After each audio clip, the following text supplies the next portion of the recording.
your loved one died, you may have constant thoughts about them dying, but it won't last forever unless you've gone into a depression. Then you cannot stop your brain. That's the thing. You can't stop the negative. It's all negativity. So I read so many self-help books thinking I just need to be positive.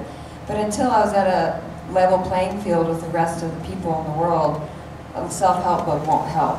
Now it would help because I can come from that space of being sort of more normal mentally. Well, I'm bipolar and PTSD, and I have some anxiety. And I full-heartedly believe that it is a chemical disorder in your brain. I believe it's genetic as well. Through all the research I've done and over the years, my mother was depressed. They sent her home with tranquilizers every time she went to the psychiatrist. My brother suffered from bipolar. I believe my mother was bipolar as well. I believe my brother was bipolar. He passed away. And then I had 3 incidents happen, 3 tragedies happen to me within a 2-month period. And I went right back to work after about 3 weeks, and bam, a year later it hit me. And here I am. And 10 years, I couldn't get out of it. It took me 10 years. So I do believe it is a chemical imbalance and a genetic thing. Suicide on both sides of my family, major depression, all kinds of issues. Appears to be genetic. I do believe, however, that there is a little bit of nurture there. We're taught also to develop some coping skills and self-care. That helps a lot. Mentioned cognitive behavior therapy. That's just kind of catching your thoughts. And so there's some ways of dealing with it. We're given some tools: medication, consultation, exercise, eating right, no drinking, that kind of thing. That's really better for us. And on and on. There really is a toolbox. And again, you know, find out those tools that should be in a toolbox, because 1 in 4 of us deal and have people close to us that deal with these issues. That's national average. And so that's just something to keep in mind. As a layperson, I know for a fact that every one of my friends who suffers, who's been diagnosed bipolar, are clinical. Everyone I know in their family, they feel like someone else was. And due to education, the times, you know, they were never diagnosed, or they, like, you just get up and get better, or whatever. But every one of them feels like someone else in their family was, so it's pretty amazing. Other questions? Oh, real quick, sorry. As it is a film festival, so shooting schedule, how many days? And you don't have to talk about budget if you don't want to, but how many days, and any difficulties in shooting or fun stories? Oh, well, we shot 12 days. We did 6 days on and 1 day off, and then 6 days. There wasn't any craziness. I like to run a clean ship, 12-hour days. Everyone was working for free, so it was very important for us that we got in and out and didn't abuse our crew.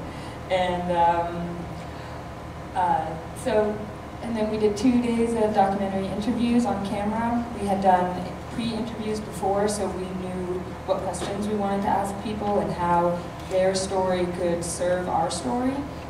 And then we did a couple of days of reshoots, 2.5 days of reshoots.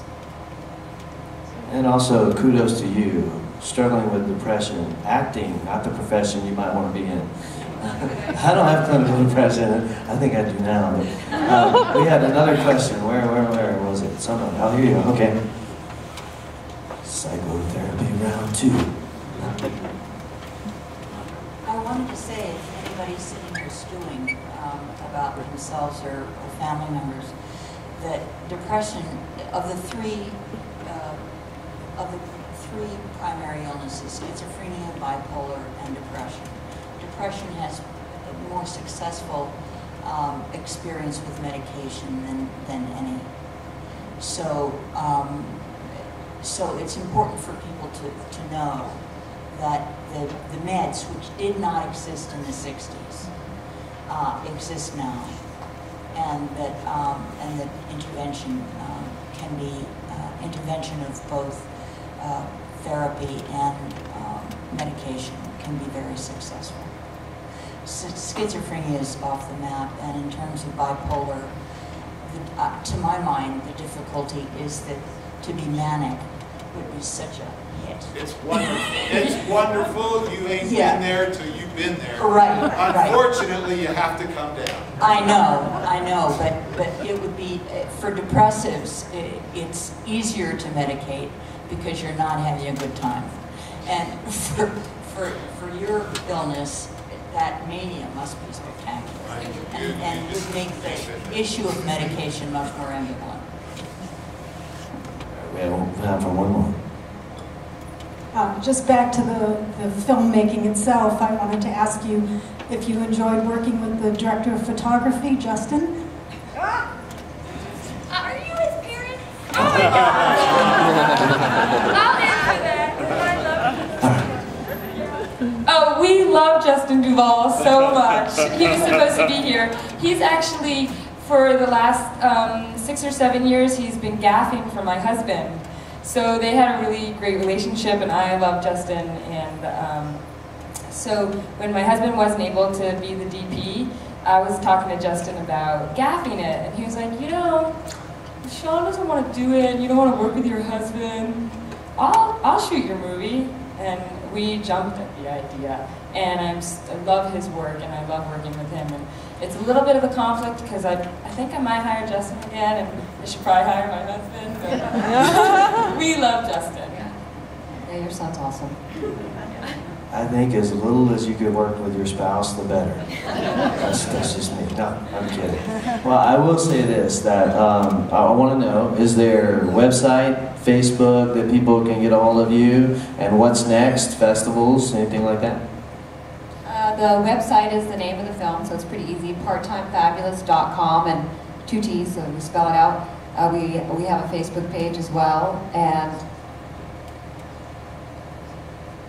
we have a resources page on both of those in terms of like NAMI contacts and different sort of organizations that give help because healthcare isn't perfect. So people think, well, I can't afford to go to therapy, or I can't afford medication, but there are organizations out there that can point you to people who can do it for much cheaper and stuff like that. And Alethea, do you want to talk about where the movie's going? The movie, we've been to 4 festivals so far, and we have a Women in Film independent series screening in Los Angeles, and we're also looking for distribution. We've been getting lots of different advice on where we should take the film, what we should be doing with it, so we're working out those details currently. And as far as NAMI, not to put you guys on the spot, but with a film of this nature, just in case there's someone here that might want to talk with someone, would you guys hang for a second in the lobby and be available to talk to anybody? That would be awesome. So anyone, if you feel like you need some help or you want to talk to somebody, that's what these folks do, and they're great at it. And as far as NAMI, what's the website or anything like that, when people or research places? It's simple. NAMI, National Alliance on Mental Illness, NAMI.org. And it truly is I'm going to say it's the world's largest grassroots organization to assist both what we call consumers, that's us, and families deal with each other like family to create a better quality of life. And so please do, NAMI.org, parttimefabulous.com. And I've seen our logo on there. They're the real deal.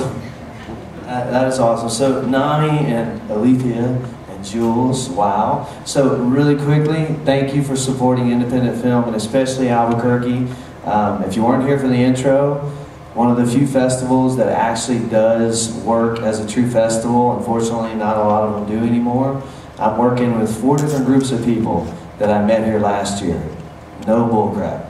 Actually, when I saw them here, it wasn't the first time I'd seen them since last year, and that's amazing. So great independent filmmakers, a great community. If you're local, you know that. Thank you for being here and supporting Rich and his festival. Thank you guys for an amazing movie. Part-Time Fabulous and Nami. Again, bring us to talk to somebody that we got. Thank you guys.